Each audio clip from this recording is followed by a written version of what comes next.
That's somebody that thought this out. It's a story all too familiar for business owners in Seattle. They're just walking in and out. Surveillance video showing break-in after break-in. Well, in the yard as well. Brazen criminals ransacking stores like Dunn lumber. They're coming over the fences. Most of the hits happening in the middle of the night. And that's not counting just what happens while we're open for retail hours. This location in Lake Union is a frequent target. Very difficult to run a retail operation. So is the one in Green Lake. Smashed in the glass, entered the building through that opening. General Manager Nick Winham says power tools always go first and are easy to flip on the black market. Is it only done? No. This is something that you see even at box stores. It's hard to say exactly who these people are since none of the crooks have ever been arrested. This is a very small location. But owner Mike Dunn says some of the men caught on camera are homeless, being used and exploited by criminal theft rings. That was told to me by one of the police officers. Dunn says it's led to devastating consequences for his livelihood. It's a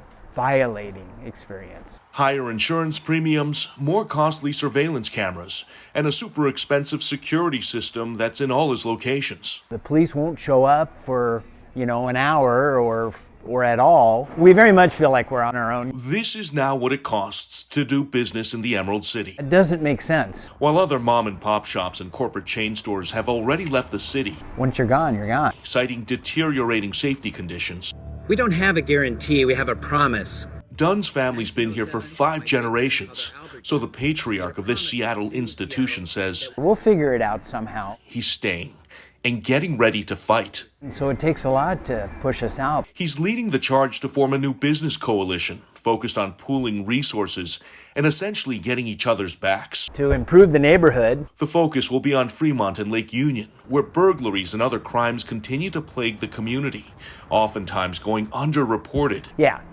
A few months ago, a homeless theft suspect burned down dozens of vessels on a dry rack behind Seattle Boat Company, leaving millions of dollars in damage. I think it's irresponsible. And other neighbors say homeless encampments keep popping up in new locations, attracting even more criminal activity.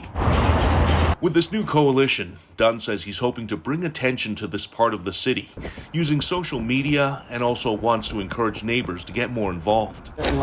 He's also planning to work with homeless outreach providers like We Heart Seattle, We will dig ourselves out of this humanitarian and environmental crisis, since they can respond right away to help someone get off the streets, in many cases, even before the city. Community has to be a part of the response. And if it comes down to it, the coalition plans on calling out public officials who ignore the problems. I mean, this is old school lumberyard. Dunn is mild-mannered, soft-spoken, and probably should be retired somewhere on a sailboat. But at this point, he's getting ready to chart another course. In a business, we say that our culture is what we permit. The destination, a safer and a revitalized Seattle. The culture of Seattle is what is being permitted, and that needs to change.